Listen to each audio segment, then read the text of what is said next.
Hi. ചോദ്യം നോക്കാം. 4 letter clusters ഉണ്ട്. 4 ലെറ്റർ ക്ലസ്റ്റർ, 4 ഓപ്ഷൻസ് ഉണ്ട്. അതിൽ മൂന്നെണ്ണം സെയിം മാനർ, ഒരേ പാറ്റേണിലാണ് വന്നേക്കുന്നത്. ഒരെണ്ണം മാത്രം ഡിഫറെന്റ്. അത് ഡിഫറെന്റ് ആയത് ഏതാണെന്ന് ചോദിക്കണം. ഇനി നിങ്ങൾക്ക് ലെറ്ററുകളുടെ നമ്പർ അറിയാന്നുണ്ടെങ്കിൽ എഴുതി വെച്ച് പെട്ടെന്ന് ചെയ്യാം. ഇനി നമ്പർ അറിയില്ല എന്നുണ്ടെങ്കിലും ചെയ്യാം. നമ്പർ അറിയുന്നത് വളരെ നന്നായിരിക്കും. ഇവിടെ നമ്മൾ ആദ്യം തന്നെ നോക്കുമ്പോഴേ കെയും എല്ലും തമ്മിലൊരു ബന്ധമുണ്ട്. കെ കഴിഞ്ഞാൽ എല്ലാണ് ജെ കെ എൽ, എക്സ് കഴിഞ്ഞാൽ വൈ, എം കഴിഞ്ഞാൽ എൻ, ആർ കഴിഞ്ഞാൽ എസ് ഒ. അത് കണക്ഷൻ എല്ലാം സെയിം ആണ്. അപ്പൊ അതിൽ നിന്ന് ഡിഫറൻസ് തിരഞ്ഞെടുക്കാൻ പറ്റില്ല. ഇനി മൂന്നാമത്തെ ലെറ്റർ ആയിട്ടുള്ള കണക്ഷൻ നോക്കി. എഫ് കഴിഞ്ഞ് കെ കിട്ടണം. എഫിന്റെ നമ്പർ 6ആണ്, കെയുടെ നമ്പർ 11ആണ്.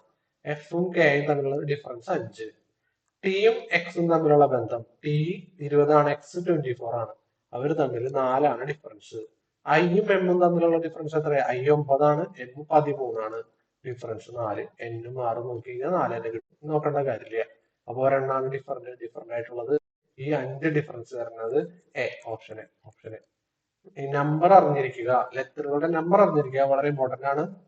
ഈസി ആയിട്ട് നമുക്ക് പിക്ക് ചെയ്യാൻ പറ്റും.